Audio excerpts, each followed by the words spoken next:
Eras of dominance weirdly coincide with eras of insecurity. As Dre said to Kendrick, but remember, anybody can get it, the hard part is keeping it, and that's where we'll end the line as we don't fancy getting age restricted. From Scotty Pippin to Nico Rosberg, time at the top can prove punishing to people not deemed to be the main man, or possibly even at odds with the people pushing their respective teams forwards. Well, it seems that a lifeline may have been thrown to the men closest to the exit door at Red Bull, with one seemingly receiving a blessing, and the other making his intentions to leave on his own terms very clear indeed. Want to know why the landscape at Red Bull seems to be set to remain the same? We can't lie, we thought some of these guys were set to move on, but recent announcements have dispelled that. And stick around to the end, because with one of these men staying, it may prove fatal to the other in a catch-22 for the ages. Let's start with the obvious one, Sergio Perez. So much was made of the Guadalajaran-born driver's underperformance last season, and with Red Bull's brutal track record of driver sackings, even going as far as to axe drivers mid-season, it seemed that Perez was due the axe due to his nosedive in form following Miami last season. Christian Horner, however, recently spoke out about his driver, claiming that he had a key attribute that makes him worth keeping around, with the Red Bull team boss having this to say.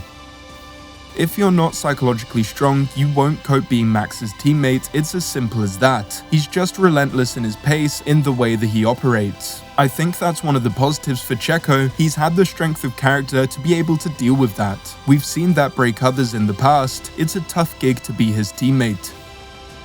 So it seems that the years that Perez has had in the sport has strengthened his jaw, so to speak, with the other drivers that have come under scrutiny before crumbling under the pressure, perhaps due to inexperience and lack of self-belief that Checo has learnt to have during his F1 tenure. While Horner was positive when speaking about Checo, he didn't hold back when making it clear what Checo needs to do in order to improve for next year, saying, his biggest resolution would be to sort his qualifying out. That's been his Achilles heel at certain points this year. I think if he can do that, his race pace is always strong. He races very well. We need him qualifying nearer the front, nearer to Max, putting more pressure on.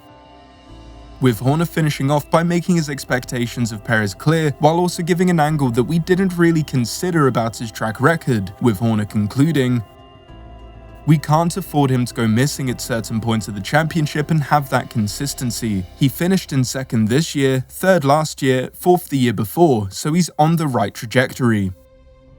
The thing that may well have further bolstered Checo's claim to the second Red Bull seat is the lack of a suitable replacement, with Ricciardo's absence for an extended period last year, Tsunoda not having the steady head that Checo does, as well as a lack of consistent form, and Liam Lawson, while definitely being an exciting prospect for the future, needs a few years of meaningful F1 experience before he can be considered for a move to the big leagues. Speaking of which, it's experience which we are still surprised he isn't getting this year. If Danny Rick proves to be a force to be reckoned with, and Checo doesn't hit the ground running next year, then the countdown will begin to Checo's exit. But as we'll get into later, neither driver may be in that seat come the new regulations.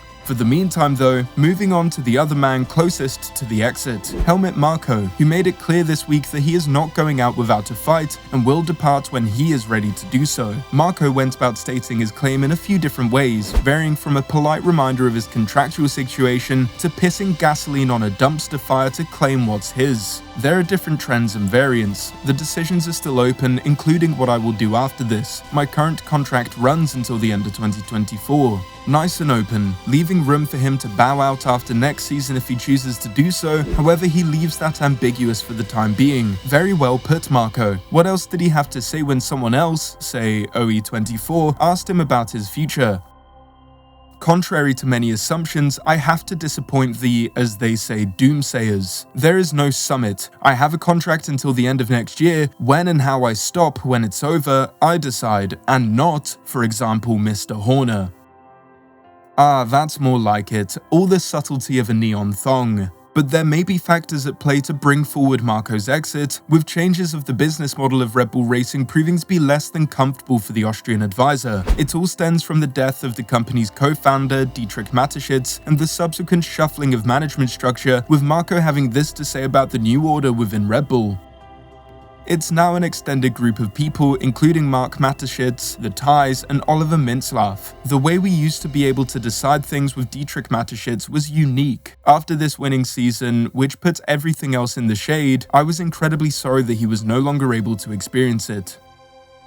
The loss very clearly took a toll on the whole team, but with Marko being in the twilight of his career already and not having the multiple years in front of him that someone like a Christian Horner or Pierre Wash, he may find the discomfort of the changes something he can do without and opt not to extend his contract beyond the 2024 marker that has currently been set as his expiry date within the sport.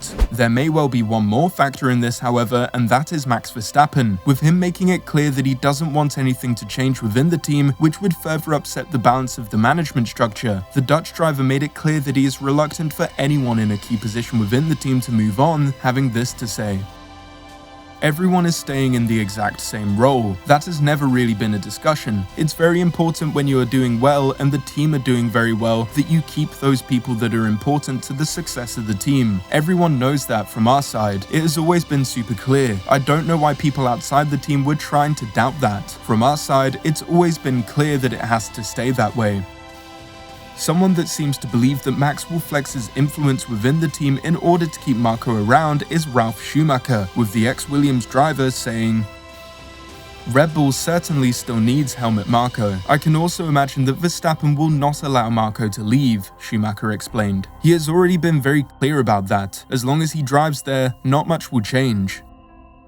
So here's where it gets interesting and everything comes full circle, as Red Bull made announcements of 4 new drivers joining the junior program that Helmut Marko has been the figurehead for many years now, promoting such talents as Verstappen, Vettel and Albon to the top table of Formula 1, most of which may not have been promoted in the same way or as quickly to the sport, for better or for worse, without Marko being involved. Marko's track record of fast-tracking new talents into the sport, as well as the new placements of driver further down in the junior categories, perhaps hinting to more mature prospects being ready to move up or even move on, spells out that there is a limited time frame for people to solidify their places within the teams and make themselves an irreplaceable and stalwart driver within the sport, as Marko may look to go out with one final bang before bowing out of the sport, whether in 2024 or later. Regardless of this, the pool within the junior categories, especially Super Formula with Iwasa joining the new fan favourite Liam Lawson, is at its most fruitful in the over half decade since Sainz and Verstappen moved up to the fastest sport in the world. For example, one exciting name entering F2 next season, who has the approval of not only Helmut Marko, who recently recruited him to the Red Bull Academy, but Fernando Alonso, who manages the young driver, is Pepe Marti, meaning that not only are there the current prospects who are ready to move from F2, but the generation after that is already being lined up. So both Marko and Perez are seeing this new season in, but for as long as one exists within the team, the other's continued existence is also under threat, though it must be said the only threat that Perez poses to Marko is Marko making another out-of-touch remark and getting himself cancelled. So the question must be asked, who will be first out the door, and will they both be around to see in the new regulations come 2026?